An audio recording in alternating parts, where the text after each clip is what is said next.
So good morning. We are back to the study of the book Action and Reaction. And as we've been doing since we started, I just want to give a little reminder of what we studied. So far, this book, each chapter is independent, not much dependent on the previous ones in terms of the information we receive. But anyway, because in the future, we are going to go back to the spirit of Antonio Olimpio, this carnated spirit that we saw in chapter 3, it's always good to give a wrap up of what we did last month. So on chapter 4, we see the arrival of a caravan convoy of newly discarnated spirits at Mansion of Peace, Mansão Paz. And on the cases we saw is the regrets of a daughter who had been ungrateful to her mother. We saw the torments of a newly discarnated woman who, inspired by demonological readings, created thought forms that afflicted herself. We're going to come back to thought forms in this chapter that we're going to study today. Then we saw the harm caused by demonism, which is the creation of these images that the church has spread throughout the centuries in terms of creating figures of the demon and how this can impress the weak-minded spirits that can recreate these images and get frightened by them. The obsessive process is developed based on mental cliches drawn from this literature of demonological figures. And finally, the danger of nurturing depressing thoughts. So not much to carry for this chapter. This chapter 5, it's called Sickly Souls. So we are going to go through it now. Zoraida, can you read for us? Yes. Could the words be a little larger? Larger? Okay. Yeah, a little bit. There you go. Okay, good. Thank you. Chapter 5, Sickly Souls. When our break was over, Silas was encouraged by the institution's director to give us a quick tour of the grounds. Moreover, Druso also granted our desire to study how the principles of cause and effect worked in newly discarnate spirits. We knew that death of the physical body was always the first step toward life's harvest, and thus we were aware of the fact that this environment would be most favorably for our constructive investigation, because the immense Ubra just beyond the earth plane was packed full of men and women who had crossed over the great frontier, still fully connected to the corporeal experience. Hilario and I happily followed our friend and passed through the huge gate to the outside. He was obviously aware of our objectives and told us good naturally. Without a doubt, for those of us who have recently returned from Earth, the hellish regions, much more than the heavenly ones, are more suitable for our studies of the law of cause and effect. Since crime, expiation, and imbalance and pain make up part of our basic emotions and our daily toils, whereas angelic glory and bliss represent higher states of consciousness that transcend our comprehension. And casting a look at the sorrowful scenes around us, Silas added movingly, psychically, we are closer to evil and suffering. That is why we understand very easily the many, many afflictive problems here. As we walked further along, we moved deeply into the dense darkness, which grew thicker with each step, but was illuminated here and there by dim torches, as if light there had to struggle dreadfully to nourish itself and survive. Sobs and screams, cursing, blasphemies were coming from the darkness. By looking back, we could see that the space occupied by the institution was rectangular in shape, and that the terrain before us was located behind it, inhabited by a huge population outside its walls. Perceiving our curiosity and interest, the assistant began explaining.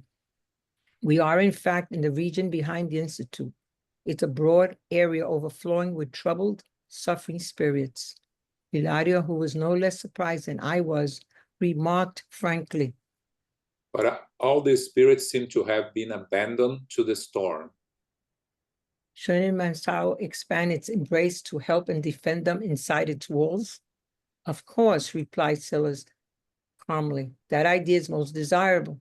However, we are dealing with an enormous multitude of souls in readjustment. This immense conglomerate of creatures without a body of flesh started out as a group of discarnate beings who clamored for help for Mansao, but they did not possess the necessary prerequisites to receive it.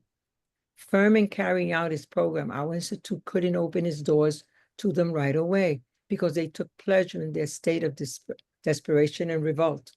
But it didn't disregard the possibility of assisting them outside its walls. That is how, contrary to what we had wanted, this abysm of suffering got started.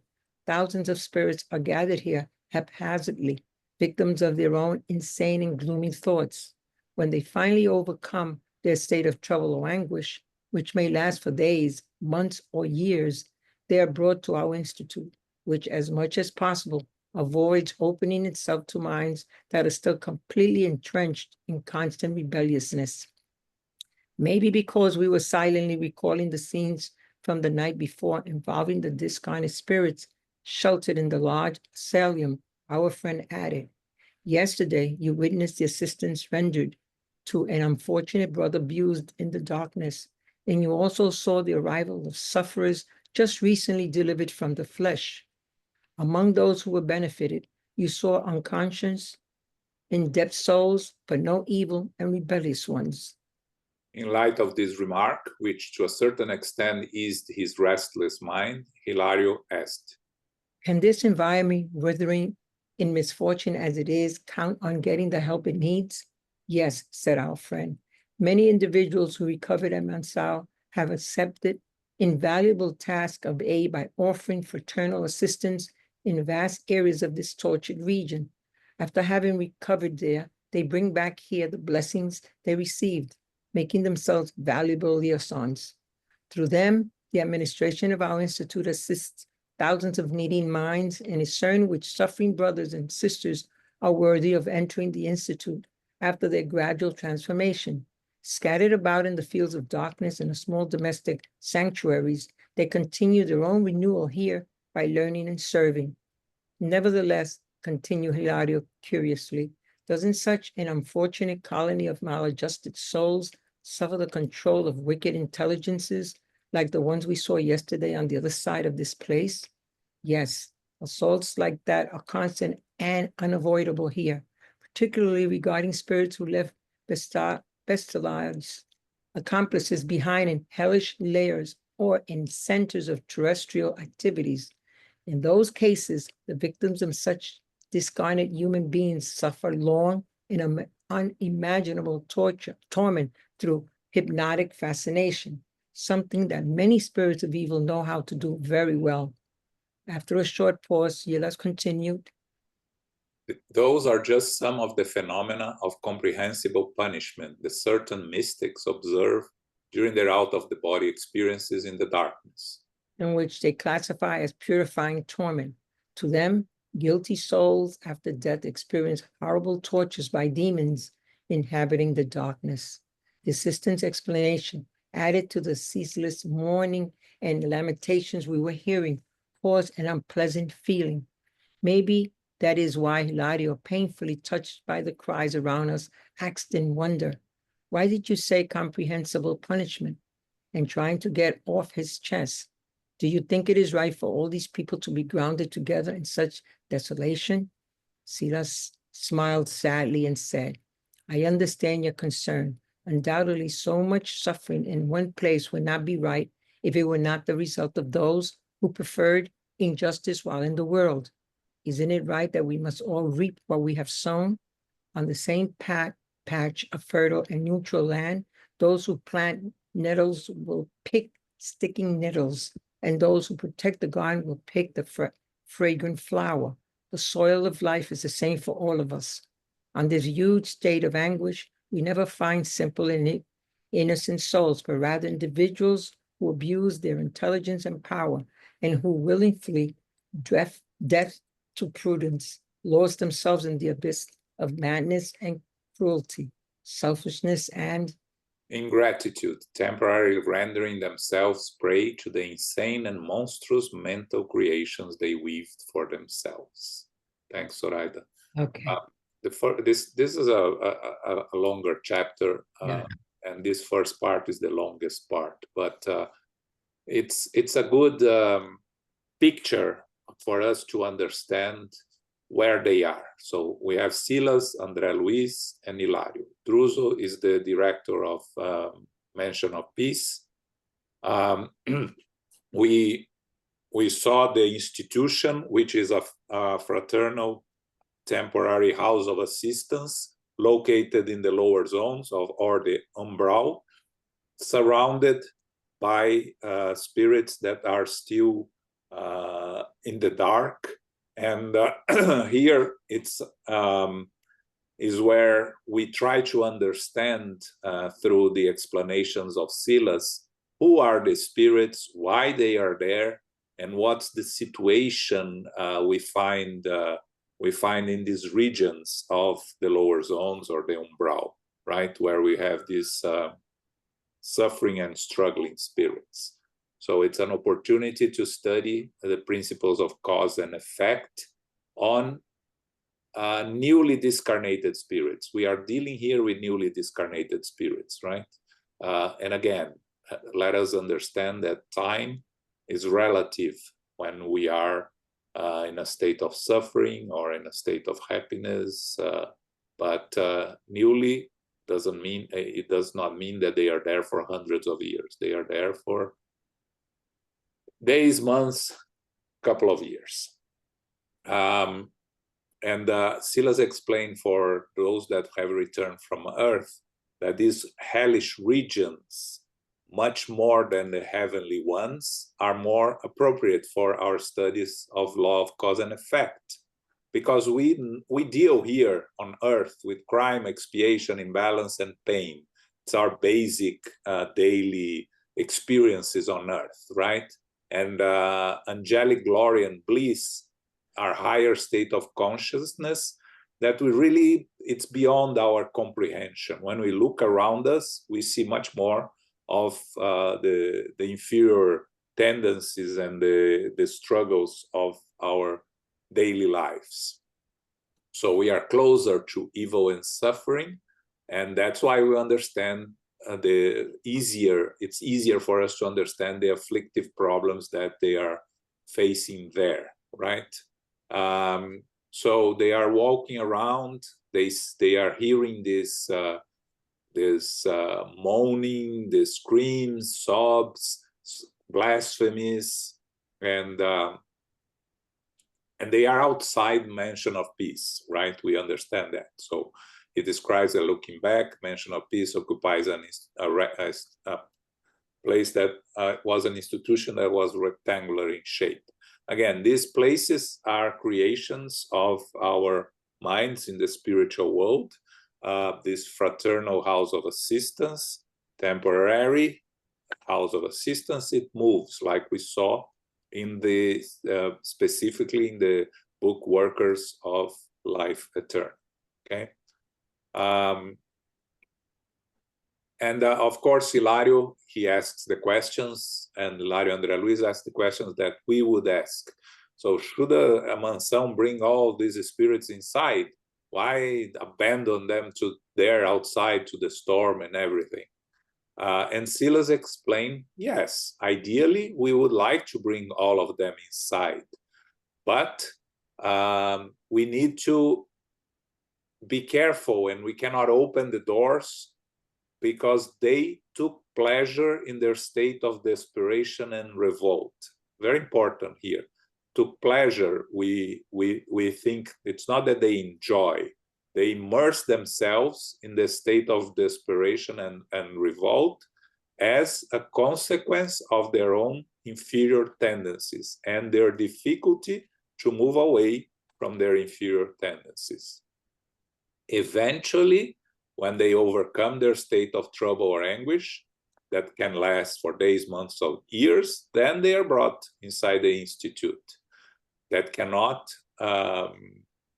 open itself to minds that are still completely entrenched in constant rebelliousness. You see, the state of mind of these spirits is what makes the difference of those that can be brought inside or not. And then he mentions last chapter, right, that they render assistance to an unfortunate brother, Antonio Olimpio, abused in the darkness, but already he sees he's fully in state of regret of having killing his brothers. He's not immersed in evil thoughts. He's regretting. He's in pain. So those that were benefited in the last chapter that we saw, unconscious, indebted souls, but not evil and rebellious ones. That's the difference, right? Again, we talk about every Monday in our mediumship meetings, we talk about spirits that seems immersed in anger, in inferior tendencies. But if they are brought inside, as we always mention, it's because there is some small light of hope for them, small openings so that they can be assisted. It's the same thing here. Spirits that have some willingness to open their minds, they can receive the assistance. And then Hilario continues asking, but are they abandoned in this environment? And then we are going to learn something very interesting here later in this chapter, that some individuals that recover in the mansion then take the invaluable tests of aid by offering fraternal assistance outside Mansão of Peace in these areas of tortured region. So through them, the administration of our institute assists hundreds and thousands of needy minds and is certain which suffering brothers and sisters are worthy of entering the institute after the gradual transformation. So there are workers of Mansion of Peace working in these regions, scattered about in small domestic sanctuaries, which is very interesting here. It's something new for us, right? Because we learn a lot about this temporary house of assistance that we read in previous books, that are large institutions that in the lower zones that take care of hundreds of thousands or thousands of spirits. But here we learn about this small domestic sanctuary serving a couple of spirits by taking care of them while they are prepared. They are already in a condition of receiving some assistance, but not yet in good conditions to be received by inside Mansion of Peace. So it's a temporary respite for them before they can be transferred to the Mansion of Peace. We'll see more about this later. Yeah. And of course, Hilario continues asking, but what about the wicked spirits? Mm-hmm. Don't they affect this area? And Sila's answer, yes, assaults like that are constant and unavoidable here. But again, the spirits that are there are spirits that are victims of their own minds. So they are subject to these attacks. They suffer from fascination, hypnotic fascination. But it's their own choices.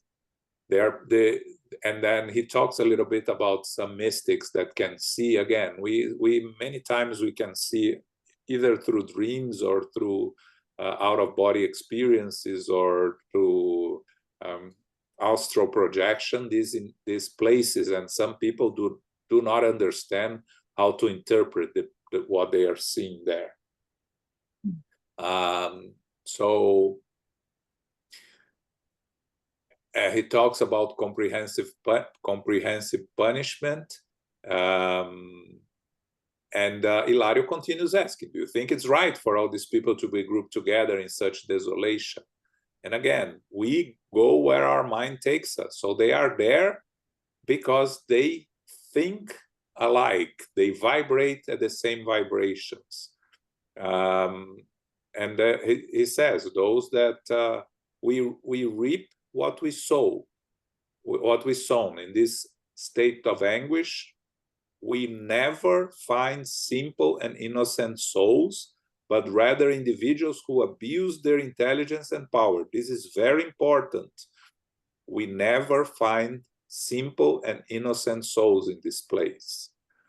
We only find those who, willfully deaf to prudence, lost themselves in the abysms of madness, cruelty, selfishness, and ingratitude, temporarily rendering themselves prey to the insane and monstrous mental creations they weave for themselves. Okay, it's very important for us to understand what type of spirits we find in these places. For those that read Nosso Lar and watched the movie Nosso Lar and read the other books with us, we understand that, again, the spirits that find themselves in these places are spirits that are victims of their own deranged minds or sickly minds, okay? Elmo, anything here? Yeah. Yeah. We usually say things, or you hear people say things like, no one is ever abandoned, everybody's assisted. And I guess believe most of us believe in it. But if somebody asks us to explain this to me, what do you mean by everybody's assisted? No one is abandoned. Up to now, I would not be able to explain. It would be almost like something that we don't like very much, but happens, is pretty much a blind faith. I believe everybody's assisted, but I can't explain. I don't have ways of explaining that to you. And I think this that you just read now gives a very good explanation of this statement. Everyone is assisted, no one is abandoned. First, everyone who is willing to be assisted will be assisted. That's very clear over there. Those are willing are already taken inside of that place. And even those who are not yet willing to be assisted, some who have been inside of there, have learned valuable lessons, come out to stimulate individuals outside to develop that willingness to be assisted. Now we see here that everyone is assisted, even the rebellious one. There is somebody over there trying to stimulate them, modify something inside of them, not forcing, not respecting their free will, but helping them to develop inside of them that minimum willingness to receive assistance. And that minimum is so minimum that sometimes they do not know it. We receive spirits that are completely refractory. Says, no, I'm fine. I don't need your help. Why are you bothering now?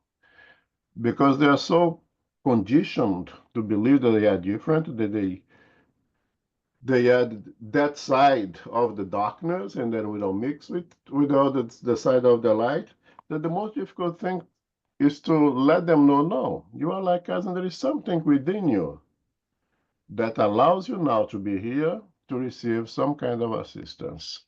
So to me, that explains everybody's assisted. Now I can provide some kind of explanation if somebody ever asks me. I can just say, go read chapter 5 of this book. Yeah. It's interesting because sometimes on Monday we receive some spirits that are immersed in guilt, and they tell us, I don't deserve to be helped, right?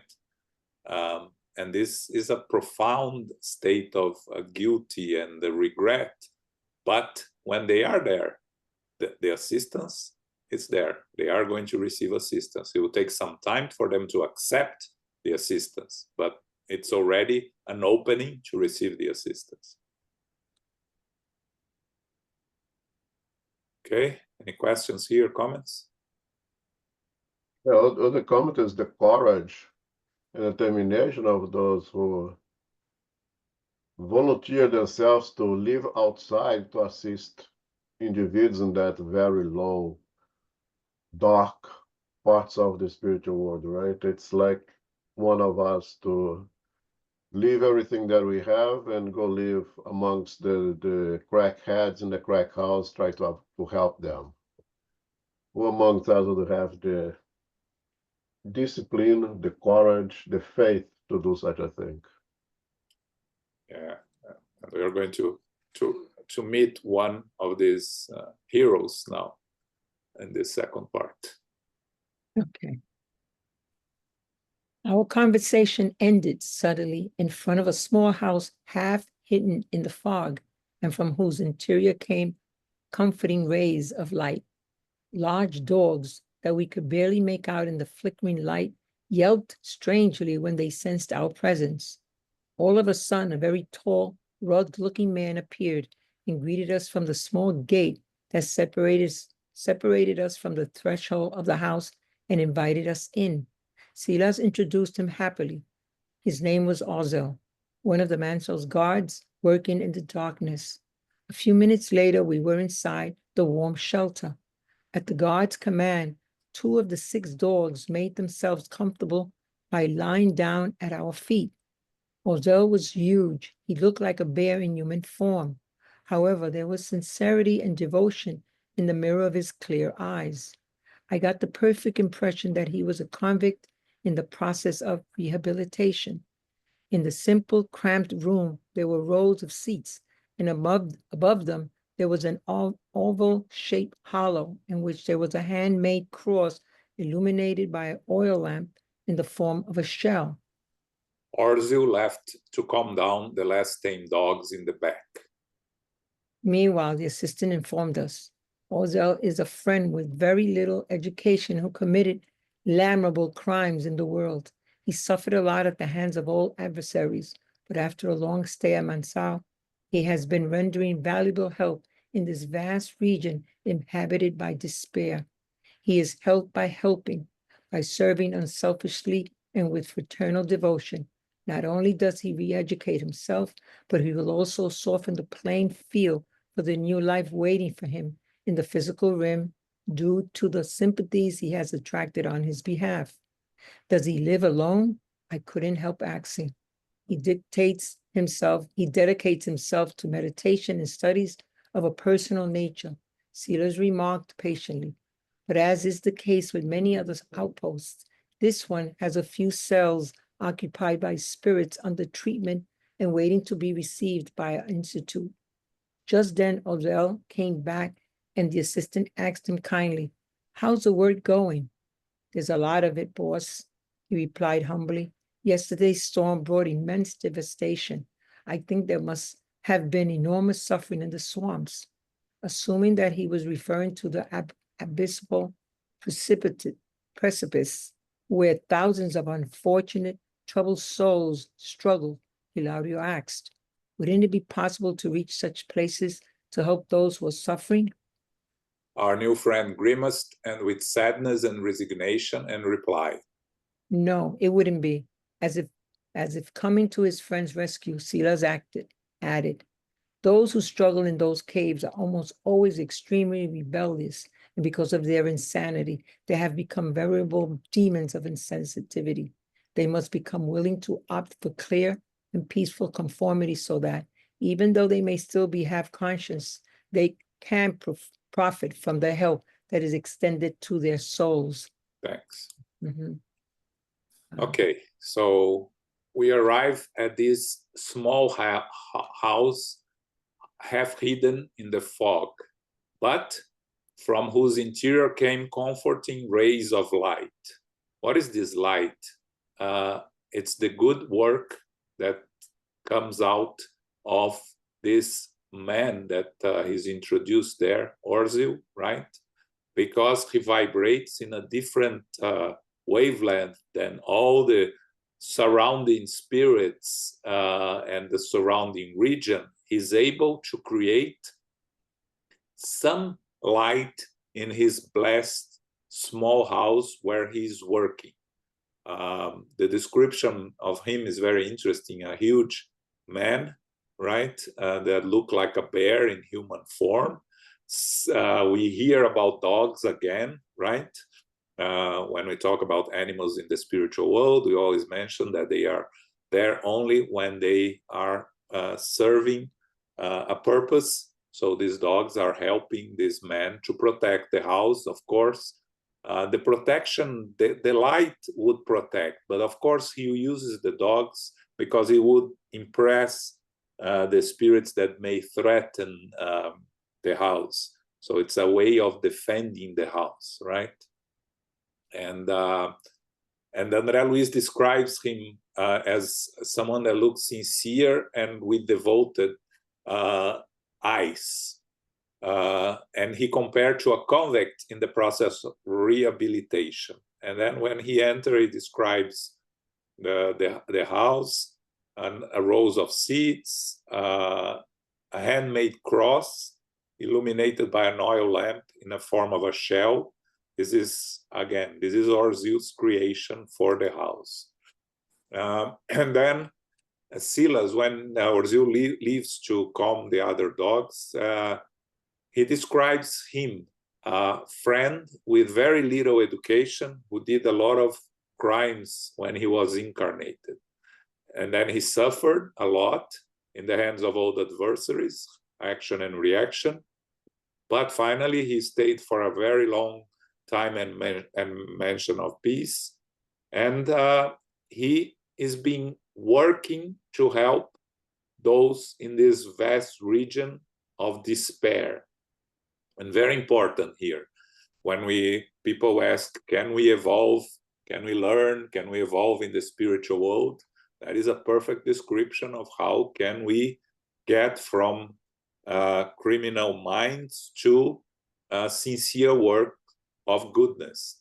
He's helped by helping, by serving unselfishly and with fraternal devotion. Not only he re-educate himself, but also soften the playing field for the new life waiting for him in the physical realm due to the sympathies he has attracted on his behalf. What does Silas means here? When he comes to a new reincarnation, his state of mind will allow him to have a more peaceful reincarnation. Again, he will have to face the consequences of his actions, yes. He will have to put in practice, test what he has really changed his time in the spiritual world, yes. But all the sympathies he has attracted on his behalf, all the spirits that he's helping there, will be sending vibrations of love, of support to him in his new incarnation whenever he comes back. So he'll have better chances of succeeding there. Andre Luiz asks if he lives alone, and Silas describes that he lives, there are other spirits that are taken care of in these places with many other outposts, right? So it's not only one house, many other houses. This one has a few cells occupied by spirits under treatment and waiting to be received by our institute. So it's a place, an intermediary place between the umbral, the dark regions, and those that are transferred eventually to the institute. So spirits that are there struggling still with their inferior thoughts, but when they start to open themselves to receive assistance, but they are not yet fully prepared to be accepted by mention of peace, are taken to these houses, small houses.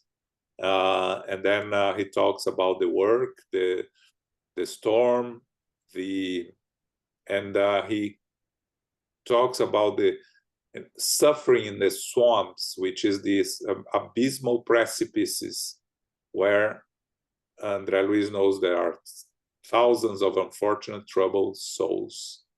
And Hilario asked, can't we go to these places to help those who are suffering? And he says, no, we can't.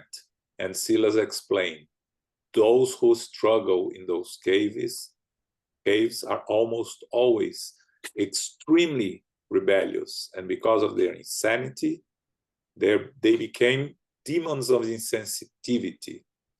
They must become willing to opt for clear and peaceful conformity so that even though they may still be half-conscious, they can profit from the help that is tended to their souls. Again, something needs to change them. Some opening needs to happen to them for them to be assisted. They are close in their rebelliousness and unable to receive the assistance that is always there. I think it's very interesting for us to understand a little better how this work in the lower zones is done, right, Elmo? Yeah, it's pretty incredible, this hierarchy that exists in the spiritual world is starting at such a lower level, and yet so important, so precious.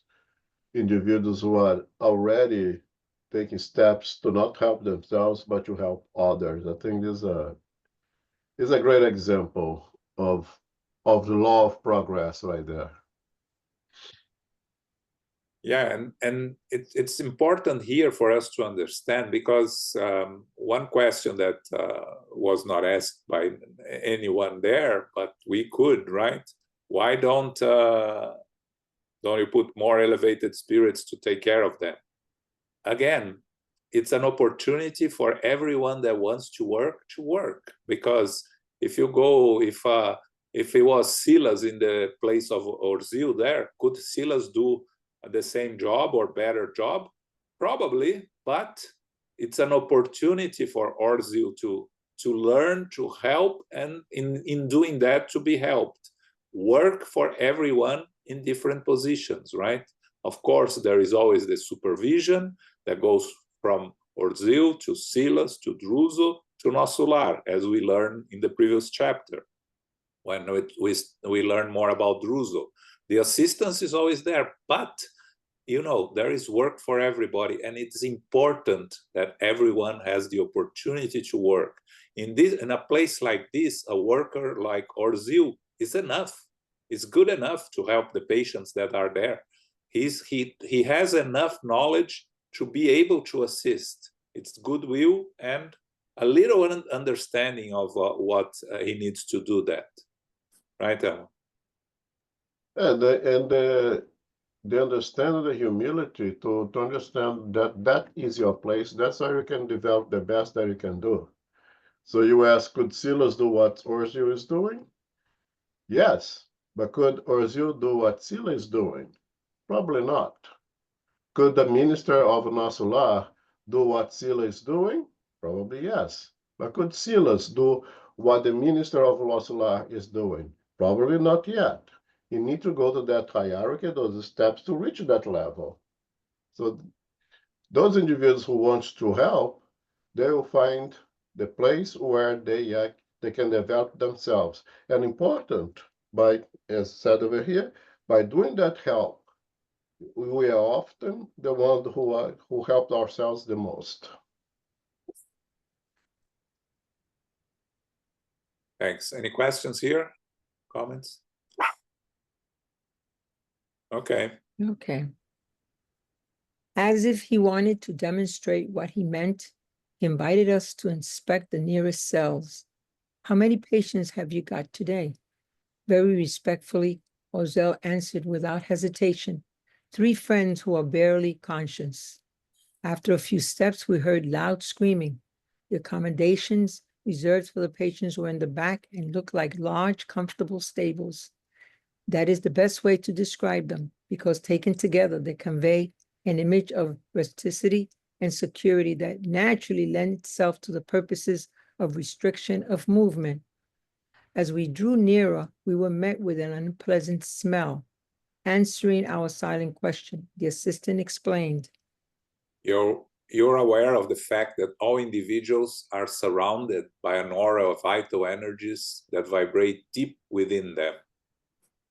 That this aura consists of energy particles that radiate in all directions, striking our sense of smell pleasantly or unpleasantly, depending on the nature of the individual who radiates them. Thus, just like what happens on Earth, each spirit here is characterized by its own exhalation. Yes, Hilario and I confirmed simultaneously. Even so, the nauseating smell of rotting flesh at that moment was overwhelming. Silas noticed our surprise and addressed a questioning look at the one in charge of that merciful place of purgation. He replied quickly, "This is Brother Corsino. His thoughts are still completely entwined with his body in the grave, surrounded with the memories of the excesses he committed while in the flesh. He hasn't been able to free himself from the memory of who he was, and so the image of his decaying corpse tops all of his memories." Silas did not say anything more because we had suddenly reached the first cell, whose bars allowed us to see an aging man holding his head with his hands and clamoring, call my sons, and this is our brother Viega," said Ozel helpfully. "His mind is fixated on the future he lost when he decarnated. A huge amount of gold and the properties that subsequently became the property of his sons, 3 young men who are now competing for the largest and best slice of the inheritance. Using corrupt judges and unconscionable shysters. Leaning against the bars, Silas told us to pay special attention to the ambience that was forming the man's psychospheres. In fact, from my point of view, I could see pictures that appeared and disappeared quickly, like the ephemeral forms that silently appear from fireworks. From these panels, which came alive and then went blank, emerged the images of 3 young men carrying a number of documents, banknotes and lock boxes full of valuable papers. It was as if these images had been painted in the air with a very delicate paint that alternately thinned and thickened. I understood that we were observing the thought forms created by the memories of our friend, who of course could do nothing for the time being but live out his inner drama. So strong was the mental fixation in which he was incarcerated. As far as I could tell, evidently supported by the helpful vibrations that the assistants were sending him, he rubbed his eyes as if he were trying to rid himself of an imperceptible mist. And then he saw us. He leaped toward us, holding on to the bars that separated us. He shouted like a madman, "Who are you? Judges? Judges?" And he started complaining pitiful. I fought for 25 years to recover the inheritance that my grandparents left me. And just when I had it in my hands, death mercilessly robbed me of my body. I didn't resign myself to that sentence and remained in my old house. I at least wanted to watch how my fortune would be divided, but my sons cursed my influence and sent me poisoned and hostile words at every turn. Not satisfied with these mental assaults, they began to hound my second wife, who had always been their mother rather than their stepmother. They gave her poison by means of a harmless medicine until the poor soul had to be committed to a nut house without any hope of recovery. All because of the money that my sons wanted to pilgrimage. In light of such injustice, I decided to ask for help from the beings who inhabit the darkness, because only the spirits of evil can be the faithful executors of great revenge. He tried to wipe his tears of despair and added, "Tell me, why did I nourish wretched thieves when I thought I was caressing the sons of my soul? I got married very young, caressing dreams of love, wound up giving birth to thorn bushes of hate."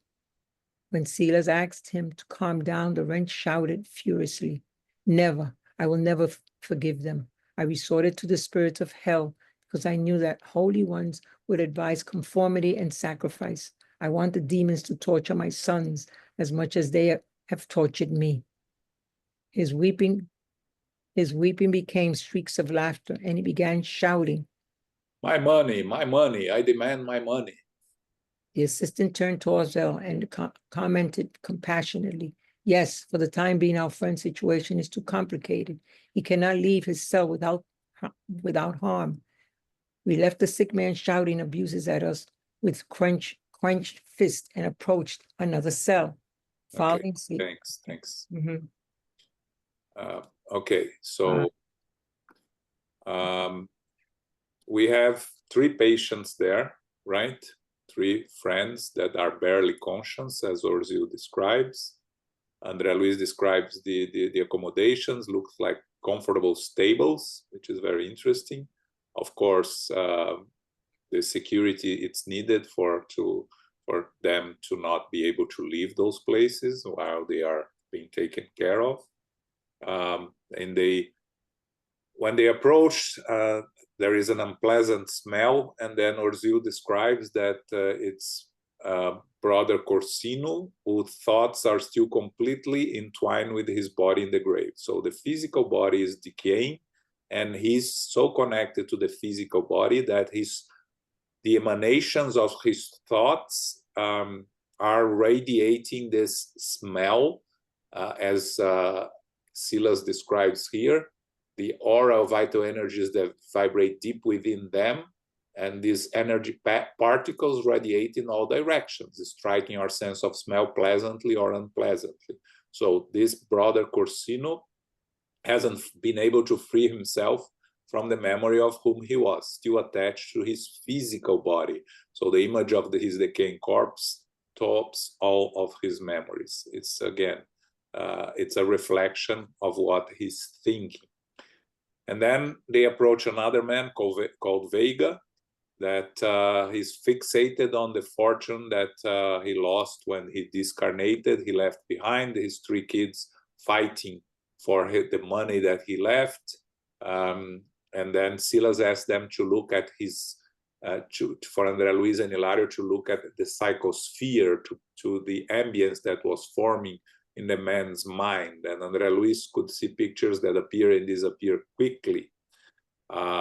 And he says, I understand that we were observing the thought forms created by the memories of our friend, who of course could do nothing for the time being, but live out his inner drama, so strong was the mental fixation in which he was incarcerated. So I came to look for what are thought forms in another book by Andre Luiz, and of course it's too small to print here, so what I did was to use another document so we can read what thought forms are, which I think is important here, okay? So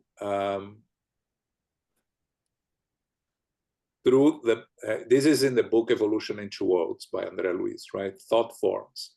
Through the mental principles that influence in all directions, we find telementation and reflection governing all phenomena of association, from the mating of insects to the communion of superior spirits, whose system of aggregation is for now beyond our understanding. This occurs just like a person who builds roads for their own expansion or forges chains for themselves. Each one's mind, through the currents of mental matter, externalizes it spontaneously in communication with all who share our way of feeling. It is through this projection of forces, which compels interaction with all minds, incarnate or discarnate, that spirit moves within the world of thought forms, substantial constructions in the realm of the soul, which either free or enslave us, depending on whether our choices align with good or evil. This occurs because, just like a person who builds roads, I already read that, either ascends in gradual liberation toward the higher planes or stagnates in lower planes, as if drawing a vast labyrinth of one's own feet. I thought it was important to bring the concept of thought forms and how we associate to each other, and both incarnate and discarnate spirits through this process of thought forms created by our own memories and our own thoughts. And then he asks, who are you? Judges. And then he describes what happened to him, how his sons he finally received inheritance. He died. The sons are fighting, poisoned their stepmother. And then what's important here, he decided to ask for help of beings who inhabit the darkness. Again, he decides to look for vengeance, revenge, to chase his sons through evil spirits. He's still in a state that he cannot not forgive them. He resorts to spirits of hell, and he wants demons to torture my sons as much as they have tortured me. So the question that begs here is, so how can he be helped? Why is he inside there and not outside with all other evil spirits, right? Because it's in his state of confusion, he understands the mistakes he makes by asking the evil spirits. He does not regret, but he questions himself. So he has a little bit of opening to receive the assistance through the doubts that he created within himself of asking, because he clearly knows that it's wrong for him to ask for the help of evil spirits, but he couldn't resist. So, but he's still looking for the money, and as Sila says, that situation for the time being is too complicated, so let's leave him there. Anna, yes. Thank you, João. João, you were mentioning there the example of the spirit that is so connected to his body.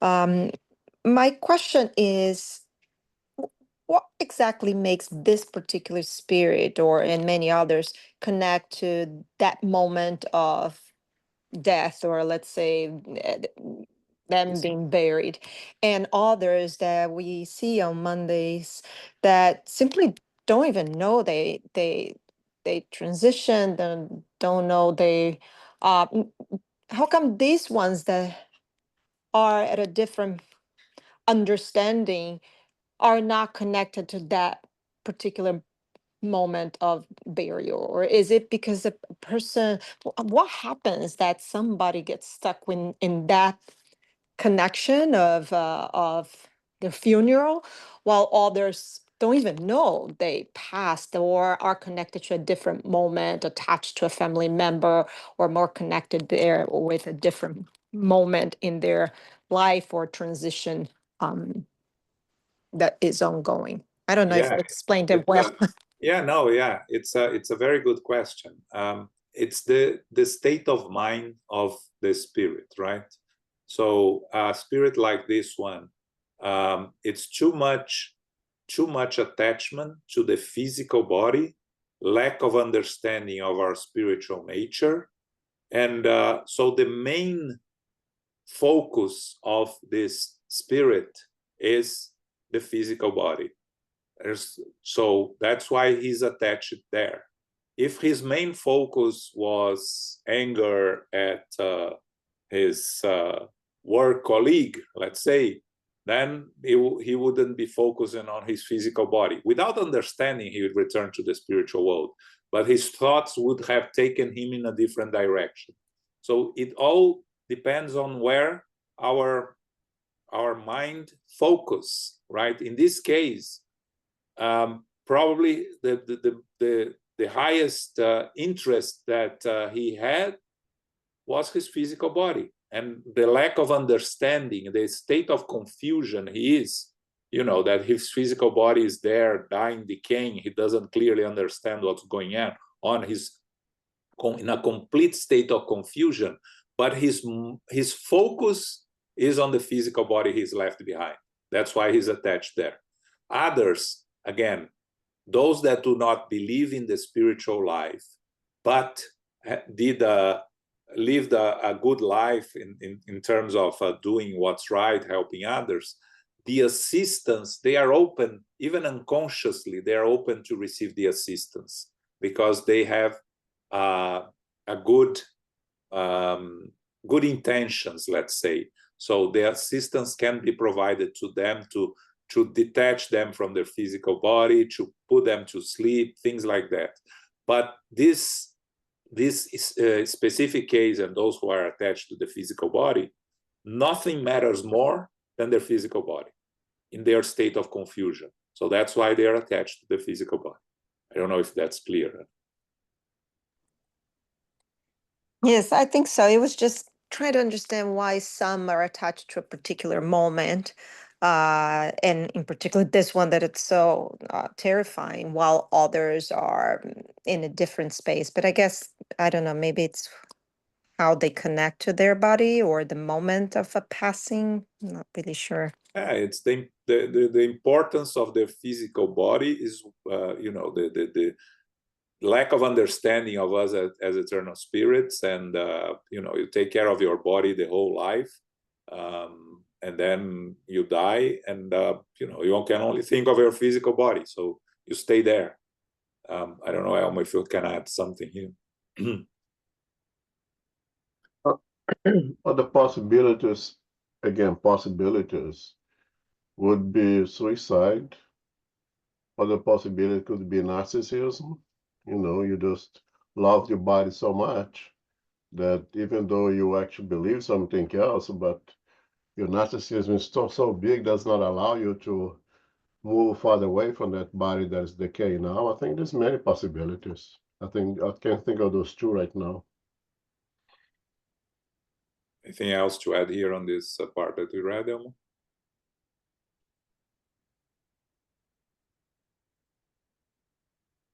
Nope. Okay. So let's continue, Soraya. Okay. Following Sila's suggestion to observe the scene, we saw another sickly spirit. He was a profoundly sad man sitting at the back of the cell. He was holding his head in his hands and was staring at the wall. Following his attention to the spot where he was concentrating his visual rays, like an invisible mirror reflecting his thought, we saw a large living screen picturing a moonlit street in a big city. We saw the man behind the wheel of a car, chasing down a drunken pedestrian and then killing him without compassion. We were looking at a murderer being held prey to compelling mental pictures that made him prisoner to punishing memories. We could see his indescribable anguish, split between remorse and repentance. At Sila's gentle call, he woke up like a wild beast roused from the calm of his sleep. Instinctively, he lugged at us in a spectacular leap, stopped only by the bars, and shouted, There are no witness. There are no witness. I'm not the one who ran over that wretch, even if I did have the right to hate him. What are you going to do? Accuse me? Cowards, were you hiding on that deserted street? We didn't answer. Silas looked at him compassionately and remarked, let's leave him be. He's completely ensnared by the crime he committed. He thinks that even after death, he can cheat justice. Aghast, Hilario interrupted. And that sick man, surrounded by his 3 sons, and in this brother who still contemplates the death scene we have seen, our friend Silas understood his thought and completed his remark. We have seen 2 miserable brothers living in the images they themselves are holding on to the mental power with which they feed them. Just then we arrived at the 3rd cubicle, where a man covered with ugly sores was trying to squeeze the pus out of them using his nails. The frankly pestilential atmosphere demanded enormous discipline to keep us from gagging. Registering our presence, he stepped toward us, clamoring bitterly. Have mercy on me. Are you doctors? Help me, for the love of God. Look at the filth I'm lying on. I followed his look down to the floor, and sure enough, I saw that the wrench was moving around on a mound of filth streaked with rotten blood. Only after I looked more closely did I realize that the repulsive picture was constructed from the wrench's mental emanations. Doctors, he continued in supplicant tone, there are people who say I robbed others in order to satisfy my addiction to the brothel I used to visit, but that's a lie, a lie. I swear I lived at the brothel out of a spirit of charity. The unfortunate women needed someone to protect them. I helped them as much as I could. Even so, it was through them that I caught the disease that destroyed my body and which still makes my breath smell like hell. Whoever you are, help me, whoever you are. The repetition of his appeal surrounded imperative as if the simple petition were merely a disguise for an authoritarian command. The assistant invited us to leave and explained, he is an old and veteran idler who spent huge sums of money that weren't his or useless pleasures, useless pleasures. For a long time yet, his mind will waver between anger and disenchantment, thus feeding the disgusting atmosphere in which he's the imbalanced focal point. On our way back to Azel's den, I couldn't help but ask. So our sick brothers will have to be kept segregated like that until they rehabilitate themselves? That's right, said Silas kindly. And what do they have to do? Asked Hilario with insufferable amazement. Our friend smiled and stated, the problem is of a mental nature. If they modify their ideas, they will modify themselves. He paused briefly, displayed more life in his penetrating look, and added firmly, nevertheless, that is easier said than done. At the moment, you are specially dedicated to studying the principles of cause and effect. So you should know that our mental creations wait fatalistically in our lives. They free us when they are rooted in the good that synthesizes the divine laws, or they imprison us when grounded in the evil that expresses our irresponsible delinquency, thereby binding us to the subtle enticement of guilt. In all, Amphirmius says that the criminal always returns to the scene of the crime. Moreover, we can say that even if the criminal does manage to avoid the crime scene, his thoughts are still attached to the atmosphere and the very substance of his crime. And noticing our perplexity, he added, we must remember that thoughts act like waves that travel faster than light, and that every mind is a dynamo generating creative force.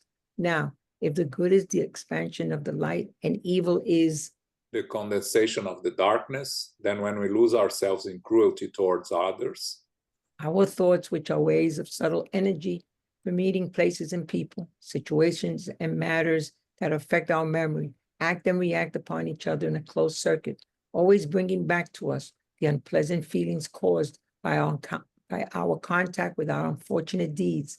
We just saw 3 types of souls who in their last existence left only sad, deplorable pictures that do not provide any mitigation of their depths. The sons of our friend who is suffering from miserably fixation didn't receive any resources of a worthwhile education from him, and that would enable them to help him when visited by their father's thoughts, which returned to their point of origin loaded with their mental principles of hate and selfishness. Our brother who is suffering from remorse because he was not punished by human justice in order to expiate the crime he deliberately perpetrated receives in return the thought waves that emits without any help to mitigate his painful repentance. Finally, our brother who is wallowing in filth reabsorbs the waves of his own mental field, waves which are full of deplorable aspects. As he emits them, they return to him in increased elements of corruption. In the light of our amazement, the assistant asks, do you understand? Yes, we had. Really excited, Hilario considered. Now I understand more clearly the concrete benefit of prayer and compassion, sympathy and help that we should offer sincerely to the so-called dead. Yes, yes, answered Silas. We are all connected to each other, both in flesh and out of it. And according to our deeds, we are either free or imprisoned in the field of experience through the connections of our mental life. The good is the light that frees us. Even evil is the darkness that imprisons us. Studying the laws of destiny, we must never forget such unavoidable internal realities. We remained silent, concerned, and thoughtful. For that reason, our return to Masao, after a short stop at Ozel's hut, was dedicated to meditation and silence with regard to the invaluable lessons we had received. Okay, so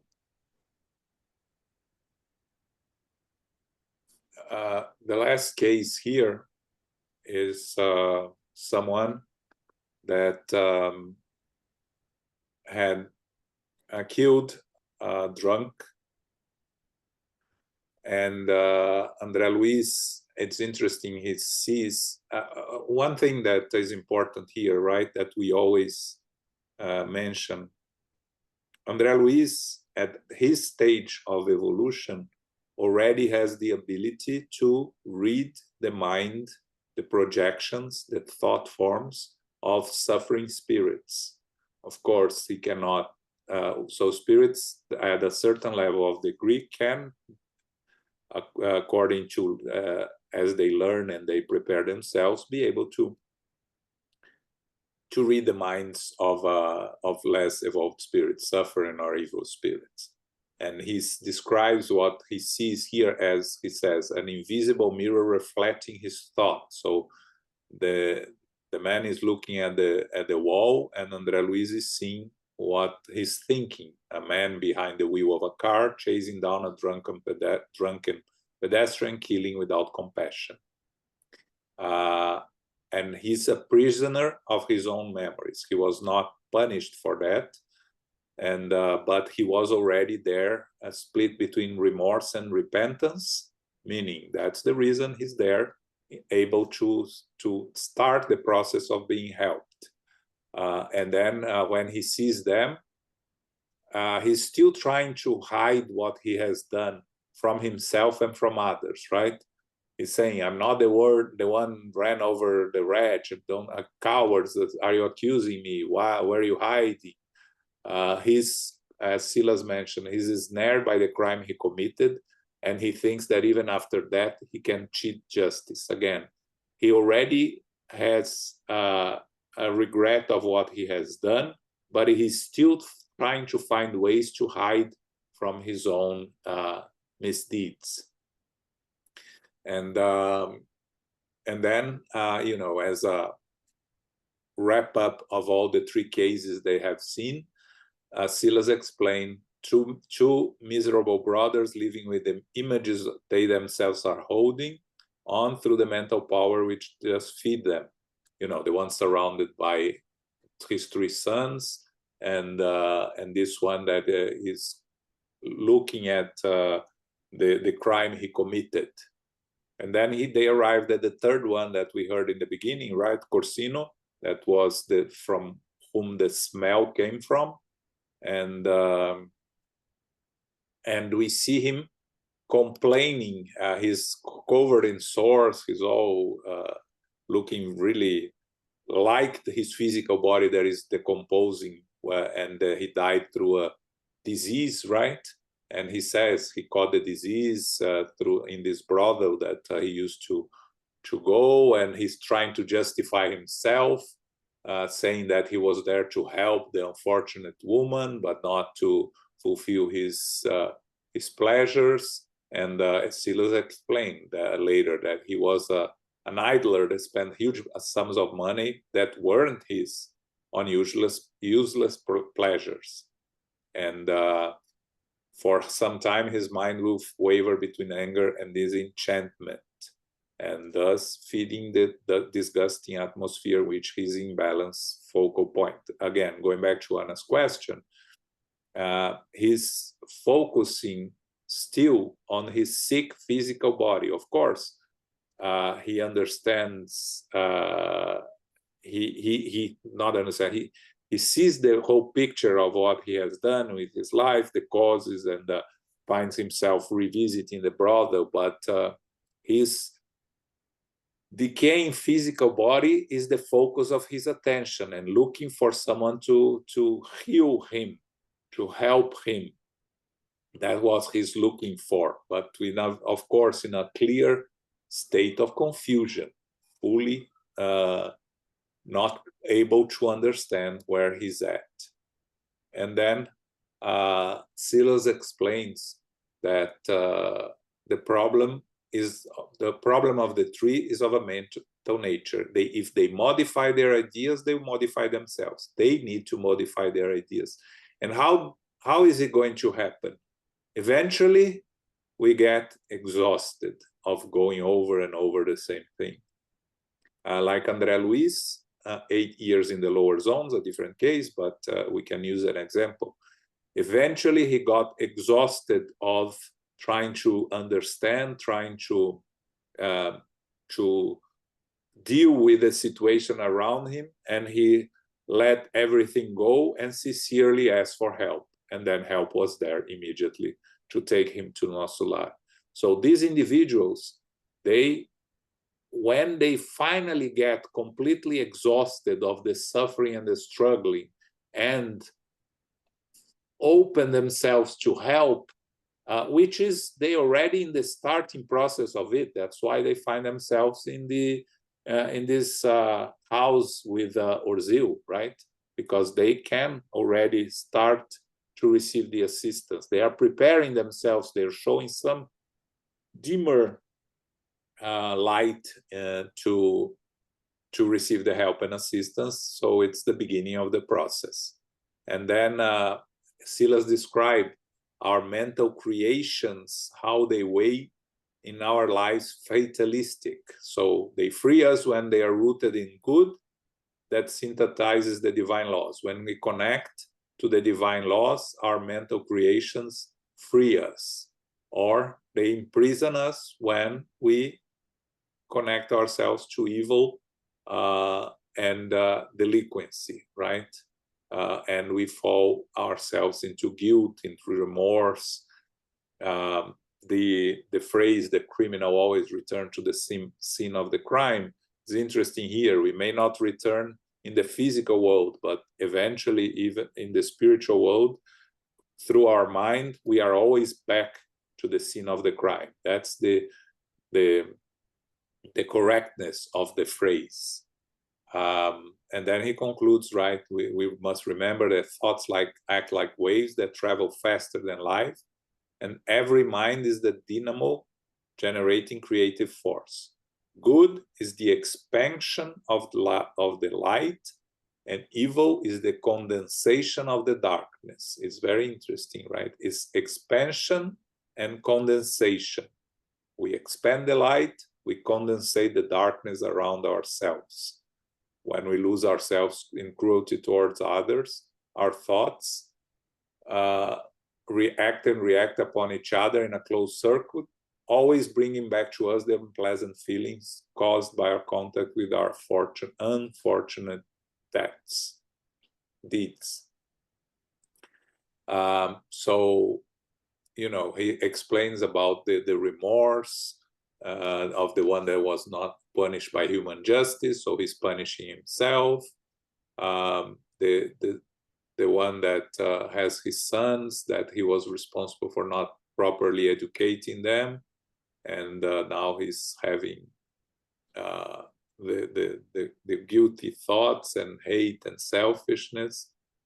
And Hilario in the end talks about reminding us the concrete benefit of prayer and compassion, sympathy and help that we should offer sincerely to the so-called dead. Again, our prayers, sincere prayers, our vibrations of love, of fraternity, will act as with balmy effects on those suffering spirits, struggling spirits. Even if they don't understand what they are receiving, you will help them to somehow benefit from these blessed energies that we send towards them.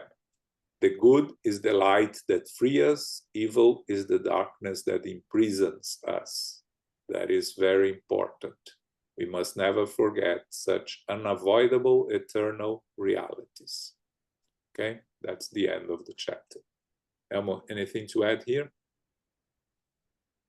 Just as curiosity, when you always say the sense belong to the spirit, I think this chapter shows a very good evidence of the truth of that, right? All the sense of smell here and there, that spirits are feeling, proof that the sense really belong to the spirit.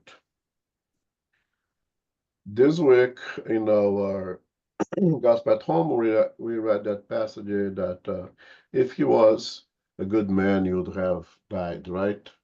And the Spirit's going to telling us how much of the truth there is in this sentence.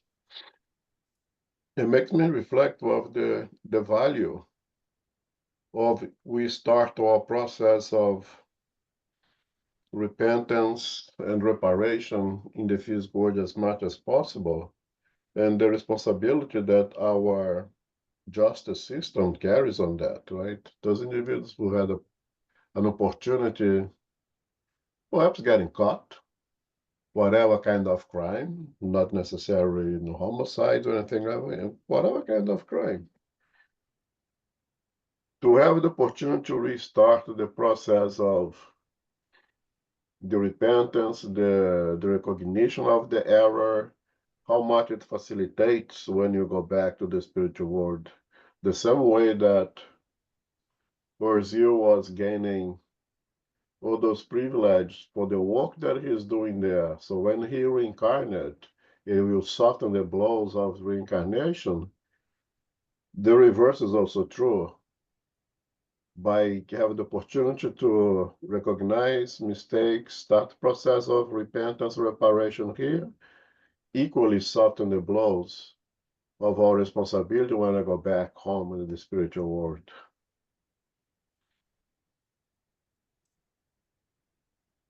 Thanks. Any final comments, questions from anyone?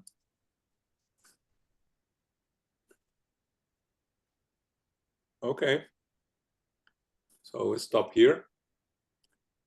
Next month we'll do chapter 6 in the prayer circle.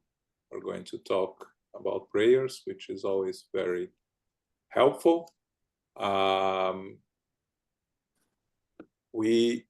Next Sunday, which is the second Sunday of the month, we're going to go back to the book Jesus in the Home. I don't remember exactly which chapters we stopped, but I think it's 13, something like that, right? Don't remember. Yeah. So, Carol, can you do our final prayer? Certainly. Thank you very much, John. Thank you, Elma. And Sarita, thank you for reading for us today. Infinite Creator and Supreme Intelligence, we give thanks for the opportunity to be together again for our studies of the book Action and Reaction, Chapter 5, topic Sickly Souls. With newly arrived souls, there is an opportunity to study their problems and the actual cause and effects of their suffering of guilt and rebelliousness. If there is minimal openness, small sanctuaries can provide temporary assistance when they are ready to acknowledge their mentally deranged minds. This is an intermediary step before moving forward to greater in-depth help. There is work for everyone on all levels. Thought forms and earth fixations can be observed via projection and prominent attached memories of discarnates and incarnates.